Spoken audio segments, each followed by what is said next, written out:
Zonet clear tu te in Zavain chibai kan buk le chau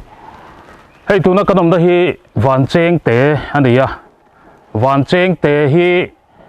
khoyange ti te kan ngai tu mai thaya Vanchengte hi Ser Chief District ania ti chuan a MLA bial zong chuan tuikum biala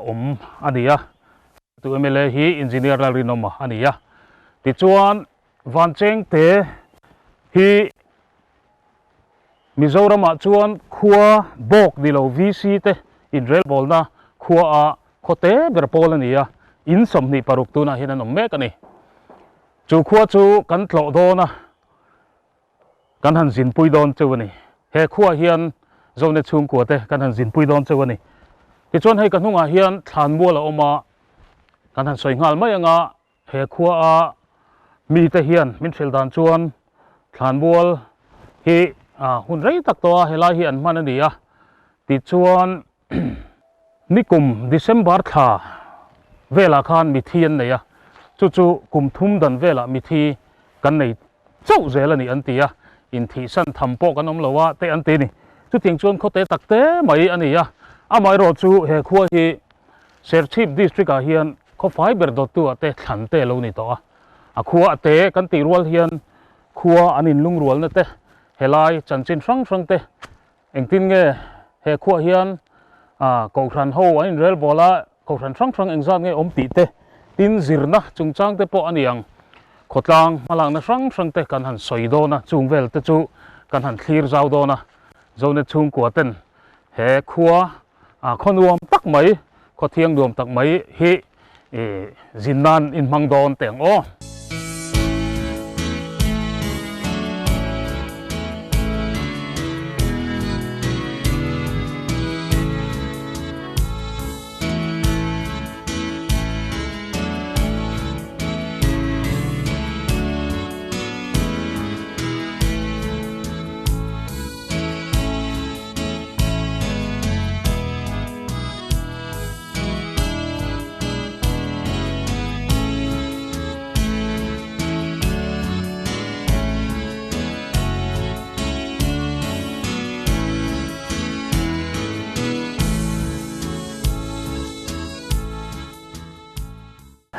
tikhan hei khotlang lama kan chawa tlang sang lai ni helai hi ti chuan hei kanom na hi ni te ron ni tla tur hian ron chuna nuam khop maya chu tlai berte tu khum vilik thom ti angreng te kan han ria savan thram nak maya thli ron tho hewa chu ti hian kan han hoi vela thing te hi khi thò hiền anh xem thế để lom anh bầu ruột khi nuông em bây giờ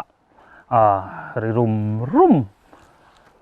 thom liệt thầy thom các tiếng ôm lẩu nó mua đạn căn hẳn ôm anh lũ em mày này hay thì chuan hay lại hiền căn VCP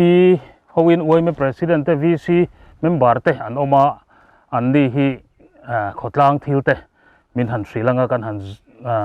cổ manga ni china kan soi tong khan helaya kan khotlang throi tu te hian an kho chan chin sang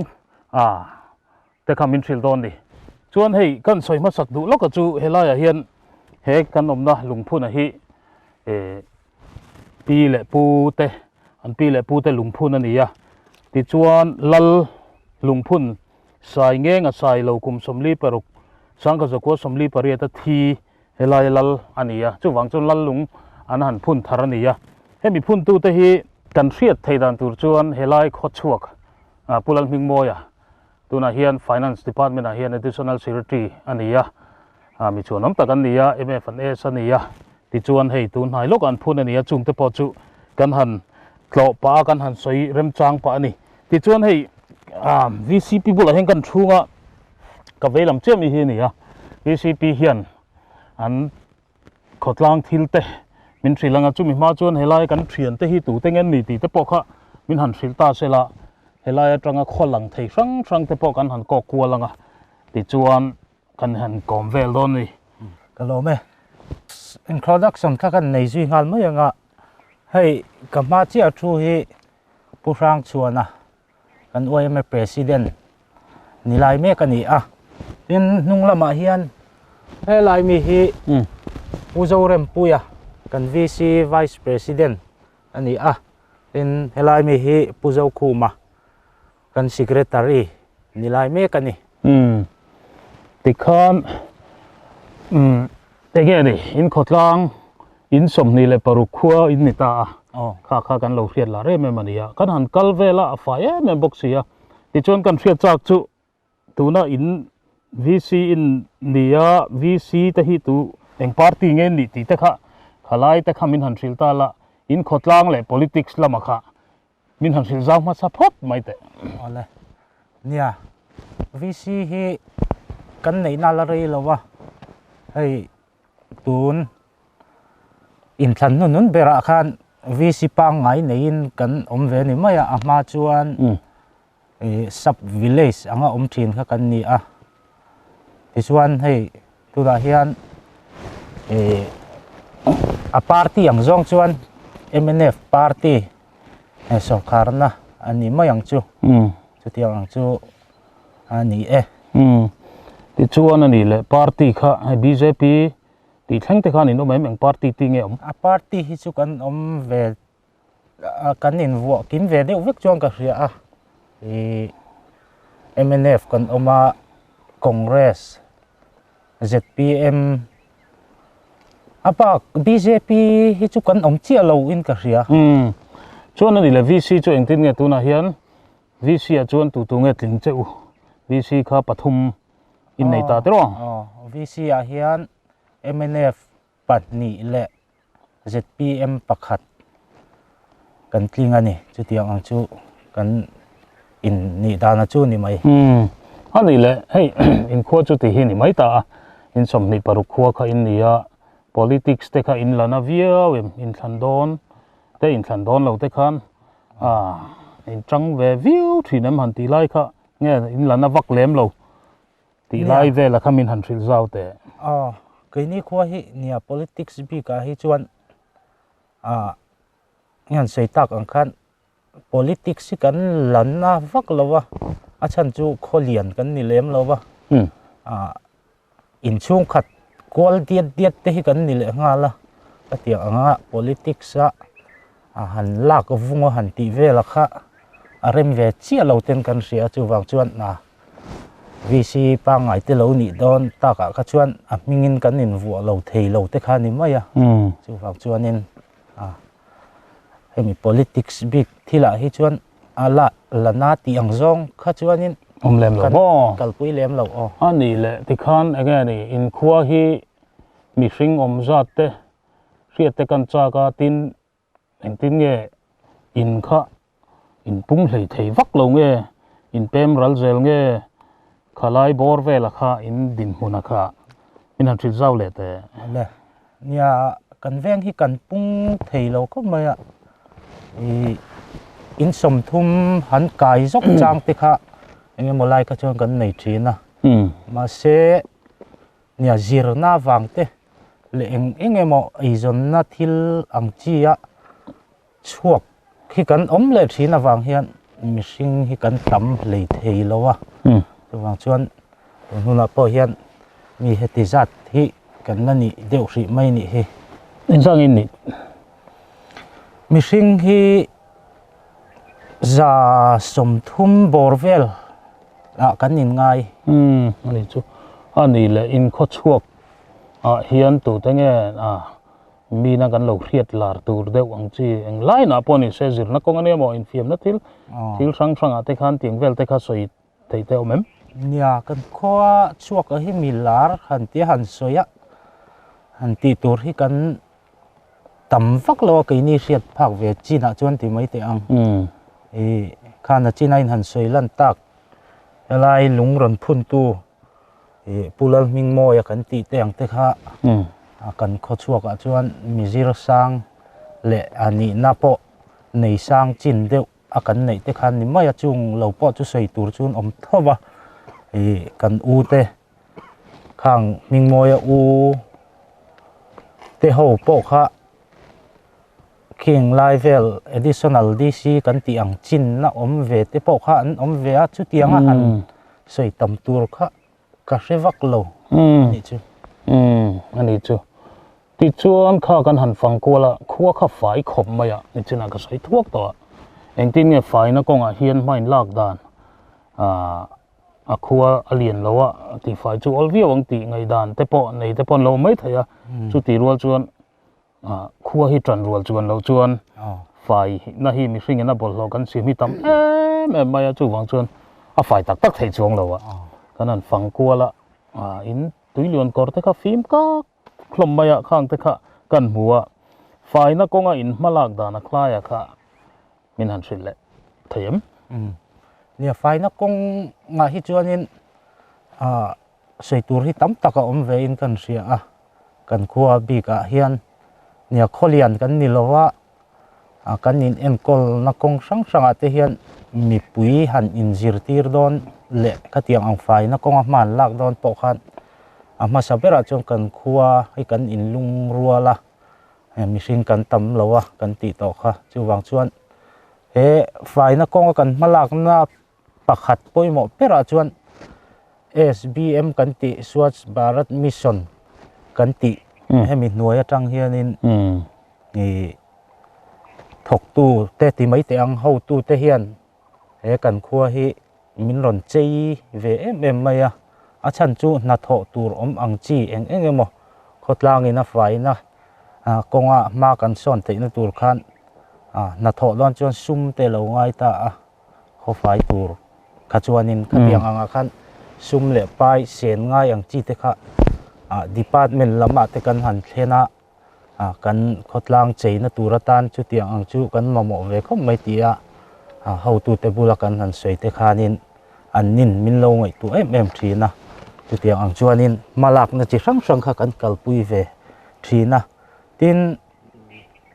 hei kho fai lom man te poi kan la ve ni Sher Chief District in elna ti mai te ang kho fai in elna hianin thamasa ani lo kum masa sang ni le som pakua khanin Sher Chief District kho fai lom man pani na te kha kan la ve ni khatiang ang khop khanin kan khotlang hi fai na lam kong hi chuan thei top kan chu ve tin mi hring si sel na kan ti ang chi po hianin ei tlang hri leng kan ti ang chi te po hi he fai na kong kan malak na hian han huam tel vek nin kan ria hri tlang khosik kan ti te tiang ang kot halo kan ti ang chi heng ang zong te po hi he fai na kong ma kan lak that na ra ni hian kan ria chung te chu kan lom ve khop maya tiang ang chu ani bere apoi mo panga te khan eng tinge ran pa de wa zirtir na kalpui te hating chi te khan ne no panga hian zirtir na hi kan kalpui ve na sakom maya pakhata chuan school lama hian zirtir tu te nen hian khotlang roi tu te kan thok ho tha em chula chuan zirtir tu te ne na in school no pang te hi heng fai na konga hian zirtir te hi lo pe vera uti ten thuron kan pe khatiang khanin anni in man lo la boka tin ke ni po in thei ang chin no pang te hemi fai na konga kan malak na han zirtir zok chang te kan nei ve tho mai ani chu a top nan hei ko ran biagin te kan huwa khu khulai khu ko ran din huna kha ege ni eng zat nge om ti te khamin han thil zaw le ta la ko ran hi pakhat Presbyterian ko ran chau hi kan oma a bak chu kan om lem lo ani tun ma tangin ni mo chu tun ma atangin aniang an soi thin dan a hian ko ran dang an om hi an soi kala sevak lo ani chu le kha ti khan helai Vanchengte VCP ina atil soi tang khan thil tam tak kan hre thein ari noma ko ran te political party te tin fai na kong an malang na te khang thiang din mun sang kha kan hanin zota khang te kha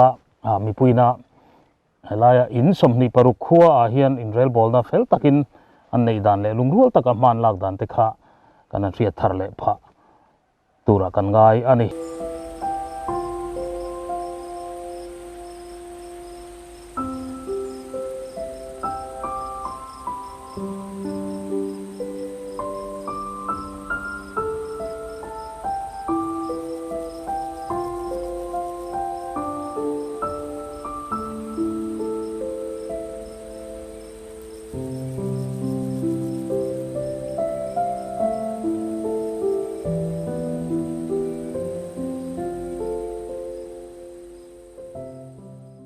thì khuôn khu tu na kan mulai khu ser chi pania ni ron ni thlang na tur lam tak khi ni to alang fia lo khop maya amaro chu hetia ju en hian hlalo ti chiang reng maya kan umi president hian helaya motor te lu ma tu ma chon chinin trangin ser chip nen anin kar kalpot hin dan te po ning chu khang te khamin han thil ta sela in ngai thate ang ni tun ma chuan Vanchengte hi motor alut lova khuan ser chip khu kan engkim chak lak na ani a kan thlai thar ang te kan phur thla a ti chuan ser chip a kan juk shala ti se engkim mai chak khai kan phur hong thina le lang hian tun ma phei chuan mei hol te hi kan ro thina kan khua hian ji nga mei hol kan phura ti hian khu thì khuôn cần cắt thả cùng cắn bột thả cùng trong cắn sâu lại rất là sẽ chip bây giờ về ngạc cần lưu ra tiếng chuan cắn thải thar anh kiếm mày tê cắn dục tiền là thìn anh ấy tuần nuôi rồi chuan công tên mình còn cho bộ về ta một trò tê lâu lút về ta cả chuan lại kẻ cắn cắn là thìn tê hi chú cắn cắt khát ta khóc mày cắn rau săn thì về đâu to tin tu na hian self help group lampang hian dor te hian siam ve a kan soyang kan tun ma chuan dor te po om lova kim mai hi ser chi pa lak vek khi ani a yang chuan tu na chuan kan jang khai ve ta khop mai a kan soyang kan self help group ten tu na hian chuan dor an nei ve to a ti chuan kan ser chip kal tur po hei two wheeler te an nei ve nual to a lama chiatlang lampang ni chi na kan om na kot chu lampang atang khan kan kal ve zung zung to thi na ni ani le dor kha isoya engza niom in khu hian dor hi pakhat chau kan nei ni self help group ta kamo chumi chau chu nia ani chu ti chon khu ser chip khu lang ta helai atang hian an ko kwal tamai mai la a khua a kha avalang chum te jing to hei khoi nge lang thei ti te kha anh tin nghe căn hẳn xoay số là mà tới son lần thấy ôm mềm khua hi lang tam khop maya hết trăng hiền số làm chim là mà son dấu té chip pir té lang thấy thì chuan hay là mà hiền sai làm hết trăng tắc phi cho nên classic lai phur lai khot hiền chặt lai chuan ai zol te po hi lang thấy nè lai trăng hiền thì chuan chiat lang kan khang lo ka khun chiat lang a oma apia sai lam te lam chip alang thea thì chuan ching chip ania then tlang hual tu khobel mun tha alang thei boka kan sak lo ka hen sial hau boka tiếng chuan helai mun atang hin akala sei kim la wang khua hi lang nem khop lang thei tin ani mo tu na chon hei chum ten ringa en hlei thei pon ni lawa sial suk tlang te lang boka tin kan soi kai le lok du chu centenary mei det khan helai tlang atang hian mei de kha engzat nge mo lang theian soi chi ha ka lo hre to lawa somnga centenary mei det khan mấy đứa sum nga ai tắm mà chú lăng thì tin cả xe lại trong hiền anh đi chứ hay ông na hi sa nga in khua hi bảo ruột te pon nuam khop me kha khua kha som chuang tu na han soi mấy po khan lăng thei tu na ta ke ro chuan mu har ta dewani ti chuan khulama kan chuk thanga valu pa te khotlang thila kha history thila te kan ju zo tanga วยไม่มาหลักนั่นแต่ปอคู่ละมากันสวยเลยตอนนี้Vanchengte khotlang Israel bol na sang te ka kan hangai thla ta khan tlomai pol woime te MHEP te tin ko ran lam K3P te ko ran me chia te Sunday school lam thlengin mi engzam nge mo an ve reng le ti te kha mi puiten kan thra cha kinarin oma in soizau chun zom don te ang woime a hian committee member hi mi som pani an nia mi pa hi member song hi somthum pasari meichia somli pasari ni in anvain woime member hi mi somri le pali an nia ti chuan khodang te tiang thoin chian ni that ni le thil sang khai pa ber an nia tin an khua a fai zia te kan hmuwa chuta chuan woime hi thiang hlim na konga fai na konga poimo em maya thanem nga ta kamala tu an nia Chief District a ko fai thanna pani na ani pha na chante po an nia woime hin tang khop me tin woime hroi tu te na min thil dan chuan hei chiat ni chungchang hian khwar in ria te an la kalpui tha khop maya zanthum pangai tak den an han ria ka chumi pialama chuan tun ma thingtlang mun tam taka kan tiang deuin rei tak an riang deuh te pokha tun lai a hian Vanchengte khua hian an la kalpuya a then phei te chu kum khat don te khohar ina te pon la ria kani chu tiang chuan thalai te hi lusun mang ang te tan atul na awangin tian an han riak thin niom takalania thina chungchanga hian hei mi hringin tamlo mi kha za somthum velan ni maya chu tiang vel chu an ni a mi hin thi khat khop maya kum thum atanga kum nga dana hian mi pakhat thi ang vel kan ni antia chu tiang khop chuan an khua hi mi thi an tlema December thla nikum December liam ta maya khan mi thi pakhat an ne chung te chu an mi thi nunung berania mi an thi khat le ani tin an hrisel tha boka na an thokna sa a tin khua antify tha boka faina awanga hrisel na tam takan nei hi soilan trula hei hi Mizoram mi puite pona khotin in faina konga ma kan lak so na hi angai nom kan ti em thina chungte chu han soi kai thain kan thriani hei tuna kabula mi hi puchuna ania OMA president ania ti chun hei helai hian hei nang atta mangin bollo paina kholai leng velina an pai theina tur khan siama kan soi ta fo maya hei mun ma reng hi khoilai po mai hi 5mm ringon mai ni ti chon hei tuna po hian hei no panginan thil eina kor le neu te hin paya heng thil atana malak dan te le khating kha faina chungchang in malak dan big lai kha inan thil zaw heng hi ti hian hei phoi thei mai hian ti hian om ta chu heng te po hi tian bollo pai ruali na bul nai mi ten pai mai thin te an tia khang vel te ka pu chuna hian nge ni faina konga in tran rol dan lai kha VCP khan tle ma soya aya thuk de win min han thil thok te ni hei heng tiang hi kholai heng kan an da thlia ti hian mezial bung te ku vai na kor te no pang te nan thil eina kor hrim ma te kha kholai the thang mai lawin ta hian an da alo kha huna khan arem changa piangin bol ho bom lian zo ka kan chunga ti chuan he ta bol ho paina huna kan pai ta thina ni ting chuan no pang te nen nu le pa te po he faina konga hian thanem an nga ya ne kan changrol MHEP ani emo K3P ani emo OMA ani emo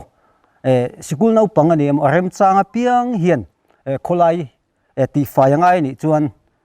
input om mi lo hian arem chang hian kan ti fai top mai ni ting chuan heng bol lo bom po hi kan mang chang kai khop mai ti hian khochunga heng kan da thlia mai ni hi adi le faina konga tun nai malak na hi engtik kum vela ring nge chu ting taka main han lak na sat nia faina i tun nai a hian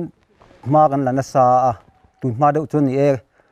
chu ti lu tukin ma kan lana sa lawa khochung te po ran te tun ma chun kan chu ve thina kan kholai te po chop ve thina ma se kha ka tha ti lawin pha kang tokin khotlang in kol faina lama khan ma kan han la chho ve chana heti taka ma kan han lak chan na hi chu kum ni cùng thum liềm ta về là trăng đâu cháu khoan là nỉ anh đi chú lẽ thì chuan hay bol lo chung chang hi bol lo lệ phải nó chung chang hi tun nai hian central sarkarin ma na sa takin la chu tiang chuan UDN PAT PhD department ten trăng mà hay thỉnh tlang hun trăng hi kan kala kho lian deuh ania mo kho te deuh ania mo kan fai em to mai ni chu wang chuan kho tin khan ma ni khua theu kha fai na konga thei top chu in tran lo la zel ula he fai na hi fai na mai a hin a top lawa kan hri sel na nen ain zomani ti lai hi apoi mo em a nat na le nat na sik te siam tu zong zong te kan ti fai miu chuan ke mani kan hri sel pha zel don ani ti kha hretlang tai la chu wang chuan he Vanchengte khua ina finance kalpui dan te pokha kan ngai thak tak ang khan kho sang in fai si excel tang u ti hi mizo mi pui te na war takin kan han soi vele ani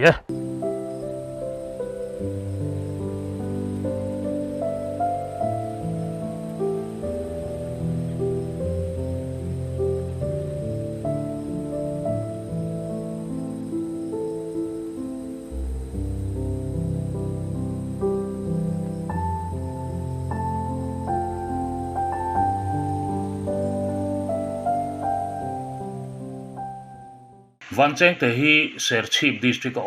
ania tui kumbial ni in som ni paruk awmani ti kan soi to a Mizorama vis in rel bolna hian ate berte zinga mi ania LED lam ho tu tena mintril dan chuan vis in rel bolna hi in samnga vel tal ni theise ti hi an kai hroina ania chu ti rual chuan mizo khua fel fai taka in rel bol khua ani wangin klingchi lo ma se pom sakan ni ti te soya ti chuan heting deuh hian khodang pani thum te po an ni aya khote hi omai the ni ti te ania chung te chu an din mun ania thingklang khote takte ma ni sela tui harsana khua an ni thina ti chuan tui khur hi pakhat an ya tun ma in heting hian tui khur an tlan thina ti chuan jal jivan mission le PhD department malak na awangin tun na hian tui hiang nar tak khua an lo ni ta ruat tui dong khol thei turte an lo nei ta hei hi chanchin ngai nom tak ania ti chuan tan soi tong khan an tui khur tlan hi tui khur lian ani lowa tun man tui khur tlan hi ti hian an choi lui thina ti chuan khua mi cheng te po hi an buai pha hle thina tui khura hian ti khan akalma sa apiang anin tlara jing tho tlai deuh phei chu choi tur chan lo chang nei te po in an hole thin ti te ania chu tianga anom lai chuan tun nai khan PhD department ho tu te malak na zara kum sang ni som pali le som panga khan National Rural Drinking Water Program NRDWP chuan ma han lak saka chuta chuan ro tui da khol na hi liter nuai ruk le sing ruk vel dong zeta kha an siam sakta duangin la hiang nar tok lo ma se an chorngal le ani ti te an lo soya hei hi September le April in kara mimalin liter som ni le pani dong thei tura ruam man ania chutiang chuan NRDWP malak na awangin tuilama po an harsan hi azia om pha ta le ti chuan han soi zau turin Vanchengte VC secretary puzo khuma kan han nge na ani na minfil fiana hi in ngai tha chunjom le te ang al jivan mission ranlan sang hi som pakwa song hi som ni malak na in ala helai chaka kan muang hian catchment roof liter monsoon season chunga liter noi rukle noi sari vel dong khol thei tur ruatui dong khol thei tur miron siam saka jal jivan mission malak na in PhD department ten cheng noi li le singa sengin miron siam saka hemi wang hian thala kan harsan tam tak chu sut kiani na omta kan lom tak meu mewa tin chu mai ni lovin in tina hian tui connection free connection hi min pevek boka public contribution hi jal jivan mission noi hian 5% nei ve tu ni wangin theitopin mi puiten kan nei ve theya kan lom hlea hemi kan khuata na jal jivan mission sang ni som pakwa som ni chunga malak na hi cheng noi som sari pariat le sing thum ania cheng sing kwa le zaruk somnga hi public contribution kan nei ve theya tin khochunga in tina hian tui connection na free vekin tunen kan dong to a JJM malak na hian Vanchengte te chu kan lom tak meu mewa thetopa malak zelpo kan tum mani tui har sanna chungchanga sarkar inama anlakna NRDWP National Rural Drinking Water Program le JJM malakna te kan han muwa khami ma khan tui har sanna sukyang tur hian BL2 MLA engineer lalrinoma hian ma alolak saktoa hei tuna kan mula hi nita hete kan han ena na khomong lama hian hei kan han mu theya chuan lungpher tui khur ra omta an ziang hian ta hian pump house lian deuh hlek da ania ti chuan khitilai alai vela pump house tru tia khian pakhat da le ania ti chuan khita kal chho zela khi lai tanki a khian begin kota tanki JJM malakna nilo abula khian tanki dang khi ko lai khian te deuh hlek oma chu chu ani vele a khita khian an pam chhota chu chu JJM le NRWDP National Rural Drinking Water Program ina athlen ma anrin pui ber ani vele thungta ti chuan helai khua sira hian khurpui pakhat om boka kha an pam thla thin ni in an soi boka heta tui khurra tui om ba ka hian chung te chu tui har sanna sutken na tura an malak na ania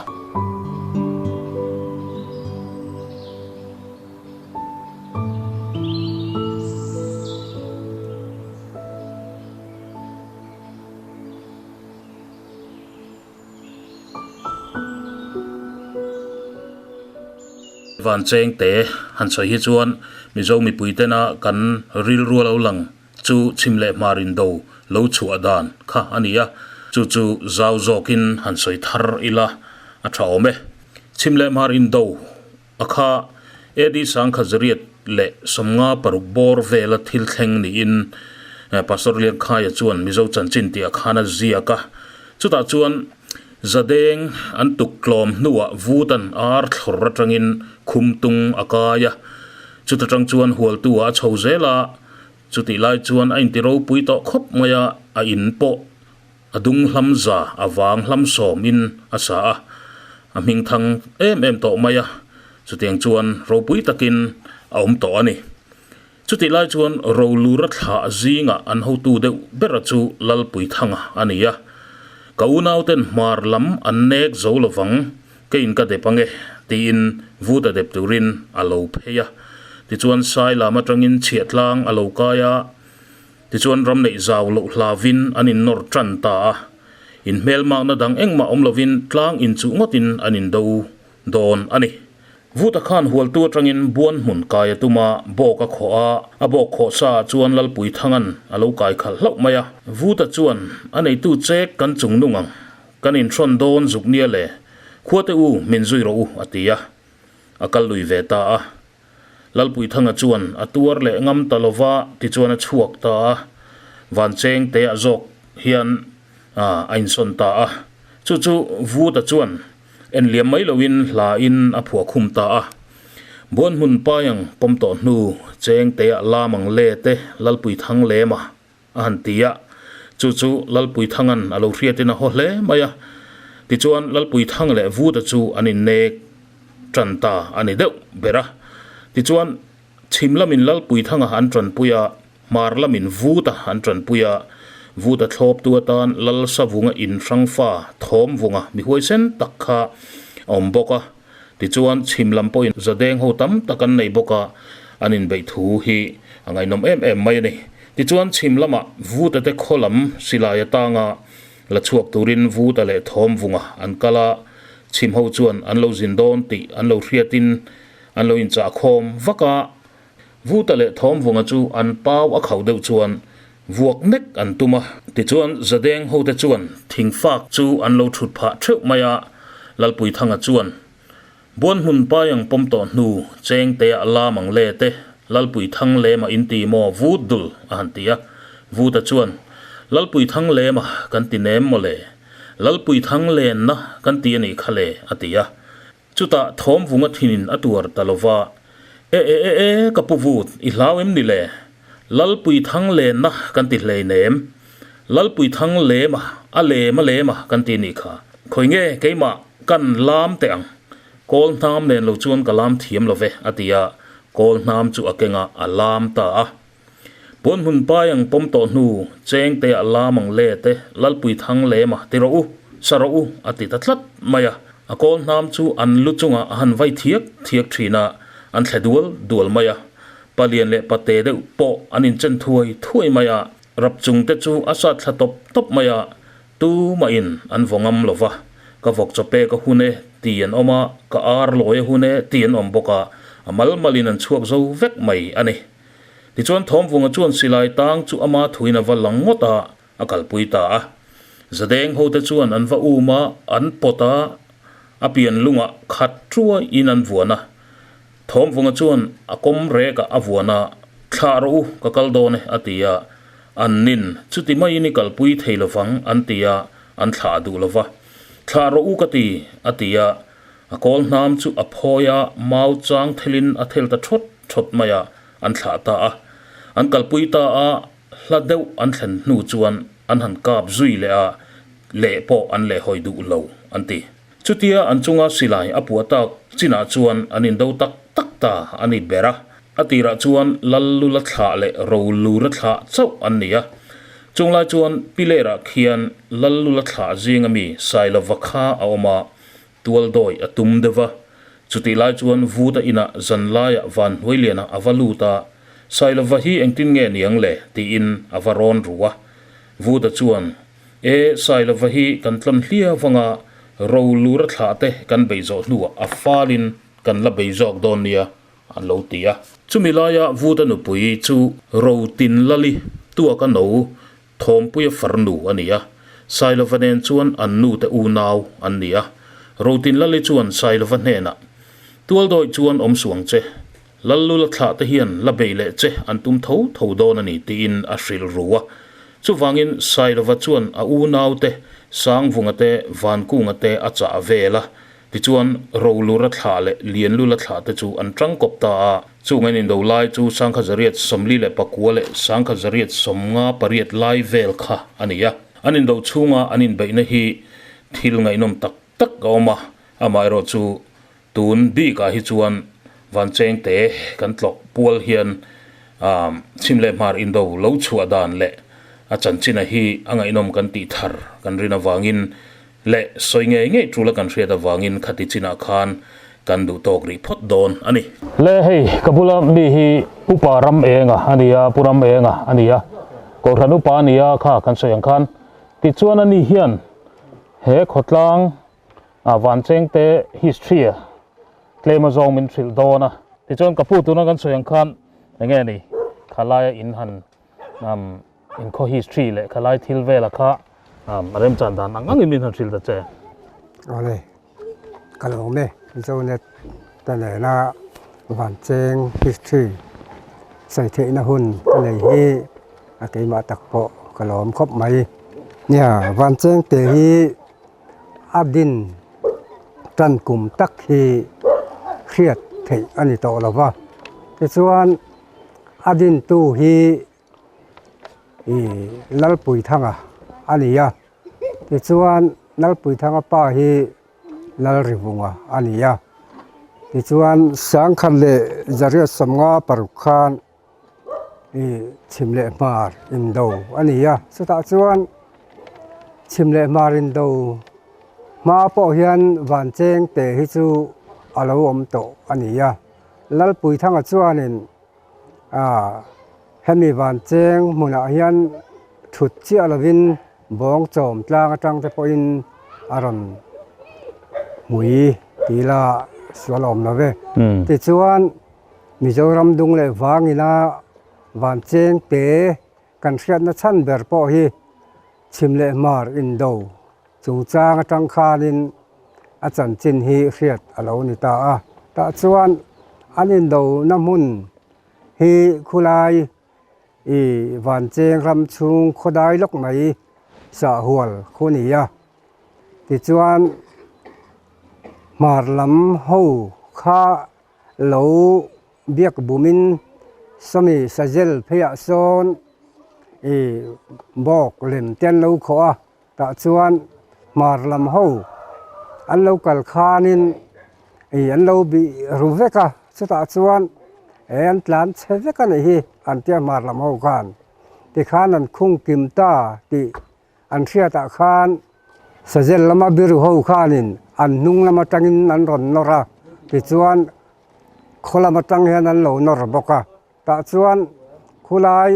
sa huala khuanin anin beita chu anin beina hmuna chuan an soidana chuan thisen in a luang an tia chu wanga khulai lui po khu sa hual ming puta ania ta chuan an soizel na chuanin chimlam chan hi thadeu zokin kan thiat dan po ania ta chuan marlam ho an tlan chia lui dunga khulai thang loka khuan leng kir sang dak mai a oma chu leng kira chuan khruitung linga pui mai hi azam khat thlatuk maya chuta chuanin anzu tha a nu le an zuk en chuan kha hrui tung hinga em mai kha amam hun mai ani an tia anu zela han ngai to chuan azut ma satu ni kha wa phur om en te kan han ti dewa chu anin do chan chin ania marlam ho hi kan hriat dana chuanin an tlom deuh zawk ni ten kan hre ve a chu kan hriat dan ani chimle marin dawa chuan Purame nga soidan chuan kumsang hi som panga a kel kang harna kan an ti mai Mizoram mi puitam takina aste dangte po ni mundang atang te po kan chim lui kha kan la hretlangin arin oma khami tum khan Vanchengte khuatang hian ko ran mi somli pariat zet an kalve a an thora chu harna thora chu voin thlengin an chora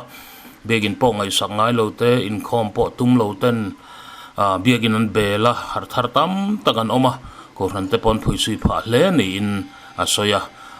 he harna kelkang harna hi anta na tangkai hle ani ti chuan chimle marin do kha alo re khan helai tlang Vancheng hi chua san reife chung chua san alo ni ta chuan chung tling lal fapa lian zama hianin khuwa aron din thar le ta chumi khuwa din thara chuan hemi Vancheng tlang le hilai kan chak kan pia tlang chong lu tlang a khianin an om kop ni in a hriata ta chuan chumi aron din kum chu sang khat le zakwa ania pulian zama hi kum som nga chung alala a thi nuwa a fapa pusai chu ma hian lal tlang ron chang ve le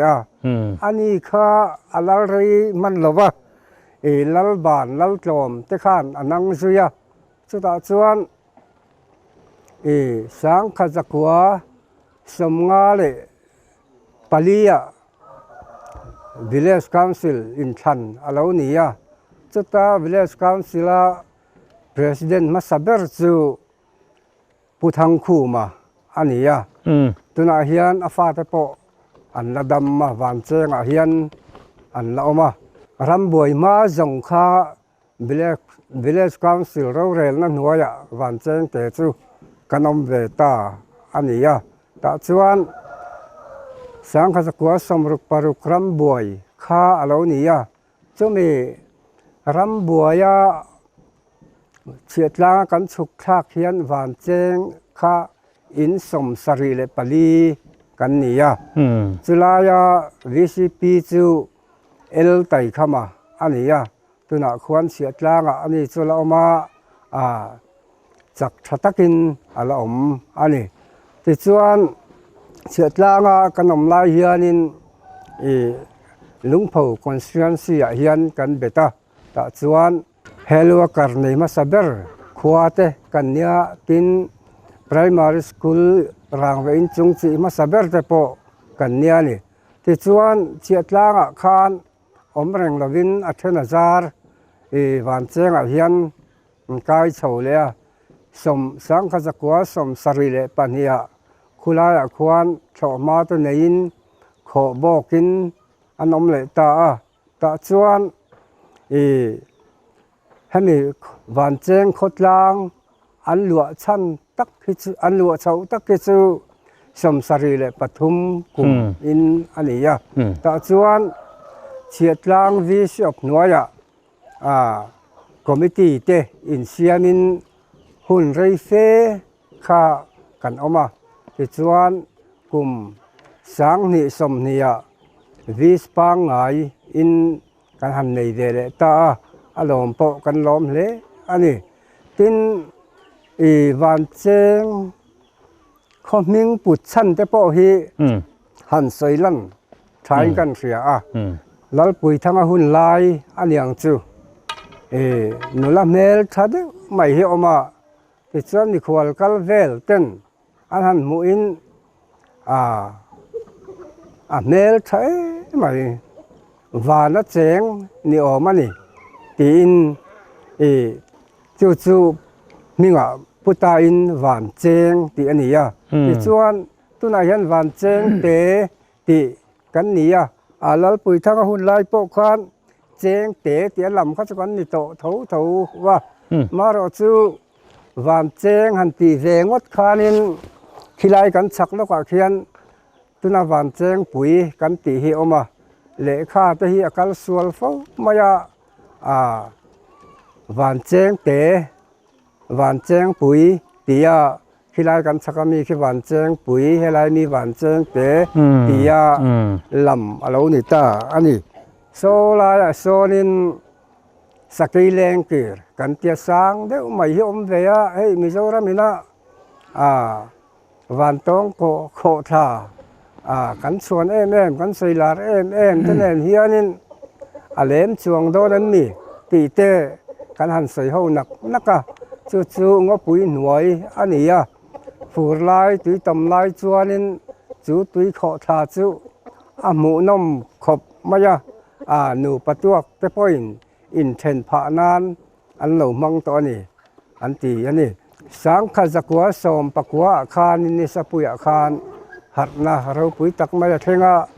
chumi kal zel chuanin sang kha zakwa som nia helai Vancheng hian Christian ring tu mitlem te an lom ve ta chung hun lai chuan biak in khom na mun tur pon nei lova thing buk noya te mi in pem san in rama te an in khom thin ania ta chuan hun a local zela ko khan upa te po kan han nei ve ta kan ko khan upa ma saber hi upa deng ji ka ania chu sang kha zakwa som thum paruka orden ania chu ti la ya kan pastor chu pastor ban kuaya ani ti chuan ko khan hi dan zo kim som kwa borvel kan nia ko khan member hi za som ni vel zot kan nia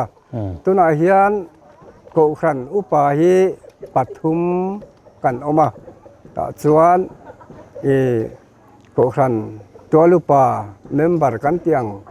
hi pani kan nei boka chu ko khan lam din mun ania ti chuan Vanchengte hi omna sang angreng khop maya chiatlang atangin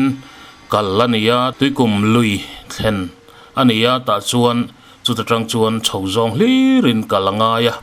chu tinga kho omna sang ane wang chuan tui hin har sa thin le a ti chuan hmalama kan soile ta ran tong khan JJM le PhD department malak nazar zawin tui har sa na po akiang ta via wani thingtlang kho tam taka hian tui hi kan har sa tlang hle mai a ti chuan fur la ya ru tui dong tamram kan ni boxia chu wang chuan ru tui da khol na siam konga hian khotlang ina tran kan la ka poimo hle a amalatu department PHE le JJM te malak na po achortu an tamzel theinan sarkar hotu te point ma la zel se alomom hle inarin oma tuna malak mek na zinga pakhat an khuwa tanga chimlam tlang sang lama kan pheile ta a khuwa tangin metar som thum vela hlania tlema mun sang dewa JJM atangin malak na dang omle ta a chu an khuwa ina tuin niang nar takan nei theina tura ta na malak na ani vele ta VCP puchaman min thril fia vele ta longa thlai lok ta van lo chama Vanchengte VCP kani a Vanchengte hi Share Chief District a kan ni a Share Chief hi la lo te ni a KM Sari bor vela hian a oma chung mi a chuan kan oma kan khotlang hian Jal Jivan Mission malak na nuai a hian tun ma a tui mani tui khura in choi chop thina kha JJM malak na nuai a tuna chuan tui niang nar takin kan om thei pha ta a mani in chung luma tui her ho thei turin JJM malak na hian tui chung tin te min ron pe a kan lom em a tin hei tuna kan om na lai me ka hi JJM malak na atanga demand table teng siam na tur mun ani a he demand table hi liter nuai thum le tlem borvel dong tur ani a hei hi helai a hian pipe pakal thla a hemi hi khochung zuk po ani a hemi pipe patang hian khochung tui connection line kha zuk po a chu an siam tum dan kan siam tum dan ani a tin ruat tui don na turin helai muna hian hei rang bazar khi kan mu a khimi ang khian hilai atang khian tui kan la lut don bok ani chung te chu JJM malak na atanga kan mu vek ani a min bial tu EE te tin SDO te tin min bial tu JE kan ti te tiang khan khulama office lama thok tu mi poimo tak tak ten omani chung te chuan kan khoma mo tura hi min ron riat sak thina ti chuan enge kan mamo kan khotlangin kan mamo ti te anni kaltlangin khatiang khanin kan nei thei thina ni chuwang chuan department lama thok tu EE atanga a staff ate ber thlengin khatiang khan tang ruala chumi te chuan kan khua hi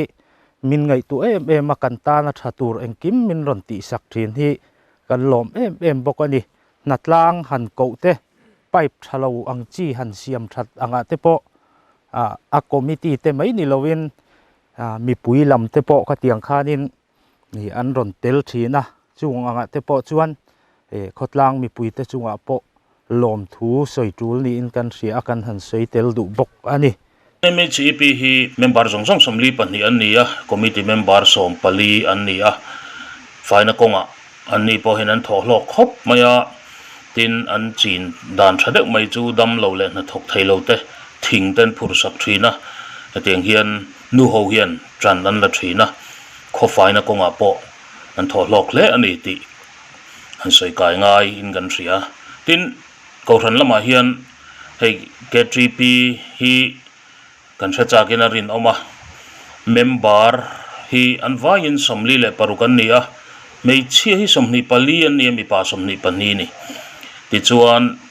mei chen tamzo klat mai pani in member ta khan K3P member hi mi som le pali an oma group nia anin thena ti khan mi somli le paruk an ni chon group nen in thena mi somni le pa thum ve veng vel ani chu teng te chuan group pa anin then ani ti chuan group te hian sum te an thok chuaka K3P mun thang mi te in rel bolang in helaya hian Vanchengte a hian ko ran pakhat chau oma chu ni china kan soi ta kan khan presbyterian ko ran ni kan ti kha ha kha ani a mi pui song a po hi khotlang mi pui mi som thum man omani te po kan an ti to kha ka tiang khan ni a tin Sunday school zir lai te po hi kan thachak zelina rinoma tuna hian Sunday school hian zirlai hi somthum le pahnih an oma khotlang mi puite an lungrual em maya tin ko hrana hian tikhan kha tuna kan huang khan Sunday school hall hi biakin chaka hian oma biakin hi sak that te pon tum ve me kani tuna hian chutiang chuan helai khuwa hi anin re bola chutiang vel te chu ani a tin khotlang hrimhrima hian han sei chak omang re dak mai chu zu om lo an ti ni khi hanenila oimem bar ringot tapo khi mi somriat le pali an nia khilaya khian thalai rual tlangwal engemaw zat an om ve ang ti arin theia chutinga chuan zu hi le rui thei thil hrim hi om ngai lo ani e kan khuwa hian ten tia khotet le len poni che lowa zu han in mi om te po om ve om takani a maro chu zu le rui thei thil hi om ve meu lo ni om takani a hela hi a chuan om khop mai ti chuan faina thua khan kan soi tamta a ma pon la tha kho chung hi PCC flooring in chun chu vekani ten tia tin Watson committee te hian bollo bom an siama chutiang chuan kholaya ten hunga tikhan nang ten an tia tiang khan man la ni an khotlang hi te viawe kan ti rual hian khotlang in rel bol na thata kan neya heng te hi an mu nom na le an faina zin tinom tu ani ti ta kha kanan thlir kual thuak na ani e hi Zoram moya Vanchengte middle school headmaster in charge kani Vanchengte hian primary school le middle school pakhat ve oma primary hi government school ni in zirti tu tuna hian pahnih an thoka mi kwa tanga ron thok ve ni bak tong le chia tang atangin chuan zirlai hi som pahnih an oma chutiang zat vel chu kumtin hi kan ni dan tlang pui ani chuan middle school zirlai som pahnih kan om boka primary school hi government ani chuan middle school hi samagra noya enkol ani middle school hian zirti tu pahnih tuna hian kan om pathum kan om meka hindi teacher lak thar nen chuan zirlai som pahnih kan nei ve boka class anom kim ve biai thina har sat na an tok thina voi period khata class ni te la ka nga ya tun lai zirna tenen kan zirna kan kalpui dan tenen chuan har sakhop me har sat na tam tak kan tok ka period khata class ni la khi zirti tu tan aboi thak moya ma chuan sarkar lam tang te po hian zirti tu amin pe thei sela chu lom min pek bel thei le sela chu lom le tu nin kan sia zirlai tlem te ma ni se class anom kim ve wangin zirna zirti na kalpui har sa zirna sarkar ina du thu sa mangte kan kalpui thei lo fo thina ni community hall ania hei hi mi zani borvel kan lengan ti ni ti chuan kumin khan sak zone ya hei han enila ala thar khop maya rong te pon noi thar limania kan hria dangin kan boruak awangin covid boruak awangin lamhan thei pawni lowa ti khuan thar takin an la dani ti tai la chu tiang vel te chu ania ti chuan thil dang le dewa chu he khuwa hian kan bi chiangin kan han hre chiang ta sa tuna kan mulai hi he dor hi self help group tina doran siamani Vanchengte khuwa hian dor pakhat chi oma chu he dor hi ania ti chuan hei an enila building apoi heti hi ani maya lian lem lawa ti chuan an thil zor te chu hei kan huang hian ni ti nei chop dor kha ani ve maya heng te hi mun sanga tangin lak lu te ania hetiang hi kho chunga an dor om chun ani ti te kha kan hrelenga te tang chuan an kho chung din huna ka chu kan hremen rin om ti chuan tuna kan mulai hi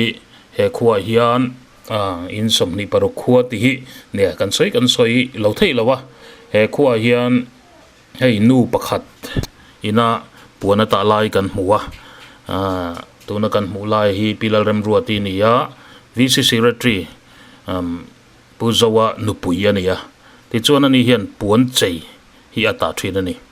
chuan hei sang ni som pakua vel tang khana ta then zola te zu pe a chang le an ron or dara chu tiang chuan ti hiana ti ve thina helai khuwa hian hetianga puanta ei zong te pohin lo omani ti te han pholan nan khana tha ve in country ama hian han interview te han ti te hi a hre dewa amaro chu heian al khop maya fai thangang maya chung te po chu han ti lan kha tha ti lan sham kha kan du box ya kong kha kan han zong sham ani chung te chu khuwa han bi chen ta ka chuan han soi kha train country dang dai ang reng tak mai chu tui connection an pek na pai phi leya phum bo lovin von ba na man thei tur le thom zarna ta na man thei turin an siama he ngai tu na hi a thang reng khop maya ti hian tui hi kal zel thei tho sia ngai tu chuak tu department official lamte le a khotlang te poneng tu tenge helai han ngai tu chu hi tha khop maya ti chuan khomi puiten an chhor tangkai le pai phi lo chepal poni sela kong lai chiat ngai lovin te khan ol sam takin an siam thamai dona hetianga khuwa tui pipe kaltir hi khochaina ani boka rong ten hoya khateng khan khochaina ani baka thomhazar na halonia tin a chiat palpo ol sam taka siam theite ni wangin thingtlang mun sanga tui lakna connection chungtina lakal zel tur mason na hi lakal zel tur ni wangin he thila hi kalpui ve zel te po atham view mai theini chutiang te chukan han muwa amuna mangreng dang dai khom mai Zoram puya kania Vanchengte Village Council Court Vice President nilai kania SBM ahen sochagrahi changlai kani boka kan khuwa JJM malak nain intina tui connection pek vek an nia chumia chuan public water distribution line na hi ti hian khochunga akala keini khotlang chuan ti hian khotlam i pui tan moi jok le tangkai jok ni turin ti hian reling angin helai kan hmuang hian hei kan han siama tin tlangbana te a then chuan an manga kan chhor tangkai khop mai tin khochung a chei moi pa boka tin ti hian hemi kaltlang hian tui hi hemi pai pa hian akala in tina chung ko tina kan sem vek ani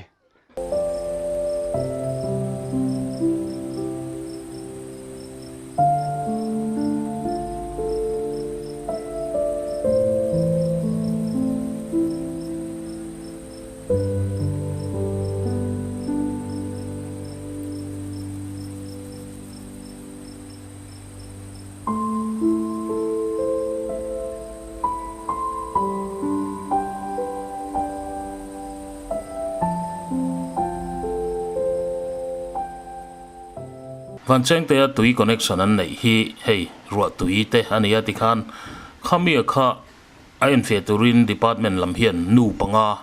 ain dik dan an zirtira chuan khol nen ti khan an tia tiang te chuan an en dik ve thina